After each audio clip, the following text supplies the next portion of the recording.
What's up, friends? Happy Thursday. Welcome back to another episode of the Pack-A-Day Podcast. I'm your host, Andy Herman. You can follow me on Twitter at Andy Herman NFL. You can follow the podcast at Pack-A-Day Podcast. Of course, please make sure to subscribe if you have not already. Day 7 of practice now in the books. It was extremely hot out on the field, 90 degrees plus, and it felt even hotter out there. I was melting, and I just did not have pads on or a helmet or anything. I can't even imagine how the players must have felt because we were all beyond roasting on the sideline. But it was a very fun, very entertaining, very hard hitting and just intense practice. And it was really fun to watch because there were a lot of competitive periods that were extremely competitive. And that's just what you love to see this time of year. I also thought there were multiple opportunities for things to get a little bit heated and chippy, especially on like a 95-degree day. I thought the players did a nice job of responding well to that and just kind of, going about their business and going on to the next play and treating each other like brothers. So even on those hot, intense days where you're looking maybe for a little bit of extracurriculars, I thought the team did a really nice job in kind of keeping everything under control. All right, that being said, some news and notes. Josiah DeGuara was a new injury. Remember, he dropped out of practice in the previous practice, in practice number 6. He was not out there. He was not even like with the in a jersey like Grant Dubose, where he's like kind of going through some stuff on the side. So hopefully he's okay. It was a calf injury. Those can tend to linger sometimes. Obviously, again, not a doctor, but hopefully he's able to come back sooner rather than later. But he was not practicing on the day. The good news is Dontavian Wicks was back practicing, so he is cleared concussion protocol and back ready to go. And then the other players not practicing included Grant Dubose, per usual so far. David Bakhtiari was not out there. Rashawn Gary, Eric Stokes, and Jake Hansen also remained out. Meanwhile, Aaron Mosby, the new edge rusher, outside linebacker, etc., that they just recently claimed off of waivers, was not there yet. I'm assuming he's still traveling over to the team and getting everything set, but he was not out at practice yet. Another quick note is that the safeties, in my opinion, for the first time, were super aggressive in rotating through. And I don't believe, so I saw snap number 3. I didn't see snap number 1 of the team defense drills, and I don't think they had rotated yet. I could be wrong on that. But by snap 3, it was Rudy Ford and it was Jonathan Owens that were the starting safeties. I don't think Darnell Savage was out there with the starters for the first time. Even if he was, they were extremely aggressive. And a lot of times when they've been rotating safeties through with the ones, it's been Darnell Savage and then Tavarius Moore with Savage, or Rudy Ford with Savage, or Jonathan Owens with Savage. This was much more aggressive in rotating through the safeties. So that may mean that Darnell Savage has a little bit more competition now. I thought Jonathan Owens, as I mentioned in my episode yesterday, has been playing some pretty darn good football and has earned the opportunity to get in that conversation. That was absolutely the case on Thursday, and he will continue to, I think, get some additional looks because he played pretty well on Thursday as well, in my estimation. All right. Before we get to a couple of the 2-minute drills that I want to go over, there was some really fun one-on-ones in the defensive backs versus the, wide receivers and tight ends portion of practice. So these are one-on-ones. They are heavily tilted to the advantage of the offensive player, but these were so fun nonetheless. And I literally, when they happened, I almost wanted to leave practice and go record something quick because I was so excited about, especially the first 2 that I'm going to talk about here. First one, Dontavian Wicks versus Keandre Thomas. Now, I know it's Keandre Thomas. I know it's tilted in the favor of the offense. Dontavian Wicks did a little hesitation off the line of scrimmage. And when it started, I'm like, man, I don't know that he's going fast enough here. Usually the coaches want to get down the field with pace. He did a little hesitation and then a couple stutter steps. But then, my goodness, he faked one way, got the corner to go with him, crossed him over, and immediately had about 4 yards of separation. Beautiful slant play. Keandre Thomas was left with broken ankles, completely stabbing in the wrong direction, and Dontavian Wicks made him look ridiculous. Now, one-on-ones, he did not do really anything in team drills whatsoever. He's against Keandre Thomas, so take all of this with a grain of salt. I have not seen somebody run a route like that since Davante Adams. I'm not saying he's Davante Adams, but that was a sick release and a sick route off the line of scrimmage. Now, that being said as well, a lot of times those coaches, they want you getting down the field with pace, and you don't have the ability to, take 7 stutter steps and then fake one way and then go the other. You've got to get into it a little bit quicker. Now, when you're Davante Adams, you're given a little bit more leeway to be like, yeah, you're the best receiver in the league and you know how to set people up and get the, miles of separation. So even if Dontavian Wicks can do some of that stuff, he's probably going to have to earn the ability from and trust from his coaches to even be able to do that, because again, usually they want them to get into their route much, much quicker. But I'll just say the release and the juke and the crossover was beyond beautiful. And like I said, I haven't seen a route run like that since Davante Adams left town. So that was a very fun route from Dontavian Wicks. Then the second one was Jaden Reed versus Innis Gaines. And with route running, more often than not, it's the little things. It's the nuances. I've talked about this a trillion times. It is artistry. It is things that you are doing that just separate yourself both literally and figuratively from what other wide receivers are doing and figure, literally from the cornerback, right? Jaden Reed goes upfield, does a little move at the line of scrimmage, gets sort of a half step on Innis Gaines, and he is going down the field, throws his hand up like this to indicate that he's going to be open downfield. Throws the hand up. Innis goes in full sprint mode to catch him down. As soon as he throws the hand up and Innis starts sprinting, bam, on a dime, he stops. Innis is sprinting downfield, and Jaden Reed cuts off his route wide open. Quarterback hits him for the easiest completion that he'll have all day.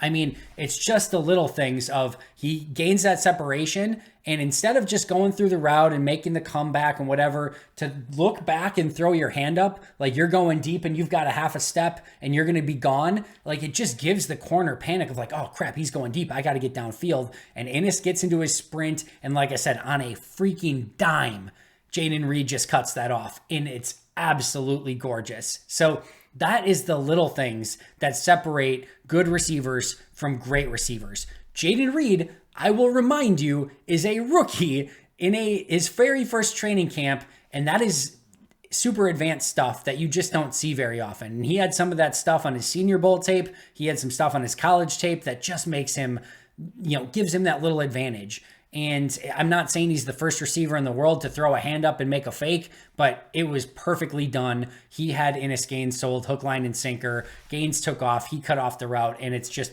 easy separation, right? And that is the name of the game at wide receiver. It's how can you gain easy separation and make the throw easy for your quarterback. And, Dontavian Wicks was able to do it against Keandre Thomas. Jaden Reed did it beautifully against Innis Gaines in two extremely different ways. Reed's was a bit more efficient, but when you can get the job done and gain that separation, it's noteworthy. It's just one-on-ones. It's Keandre Thomas and Innis Gaines. We're not talking about Jair Alexander or prime Darrelle Revis or anything like that, but still very impressive routes. A couple of the other ones, Luke Musgrave had a huge catch down the field. I forget who was in coverage off the top of my head, but probably a 50-yard throw down the field and just one with speed. So you love to see that. And then Romeo Douglas. Now, he had a PBU on Romeo Dobbs. I have no idea. And unless he knew the route, which I really don't think he did, I don't know how you make the play that he did.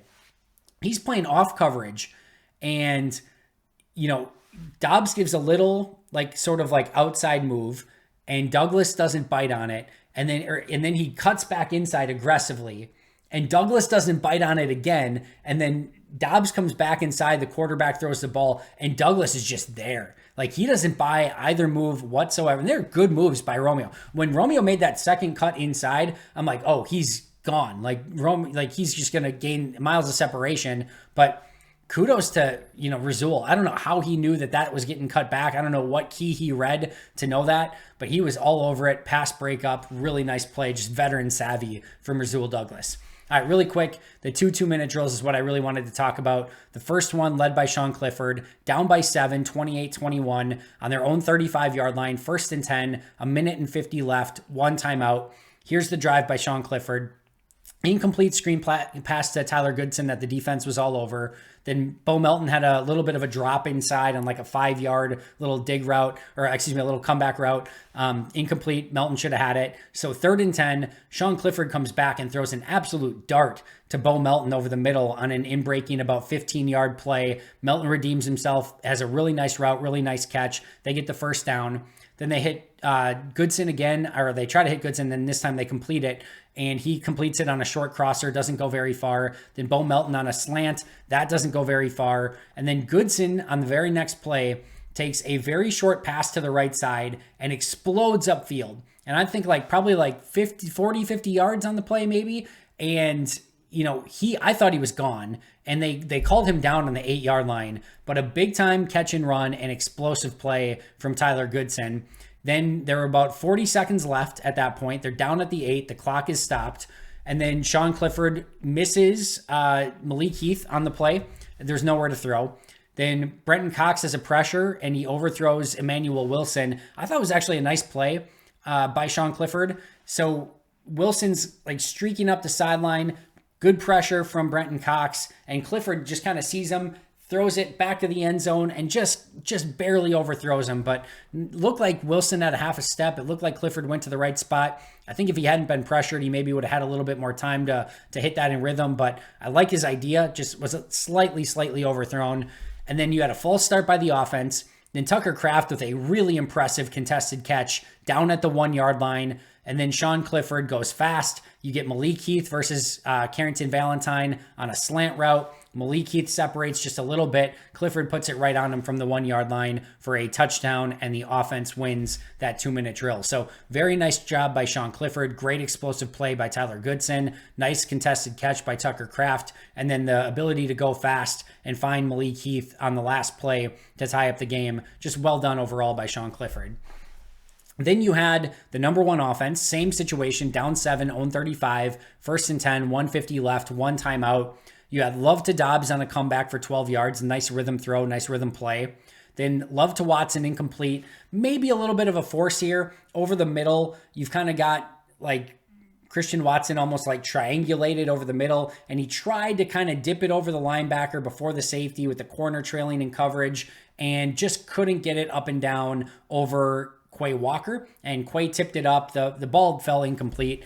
Not an egregious decision or anything. I could see what he was trying to do, but just couldn't get it up and down over Quay Walker. And nice job by Quay to break it up. And again, it just ultimately fell incomplete. Then Love hit Watson on a deep post.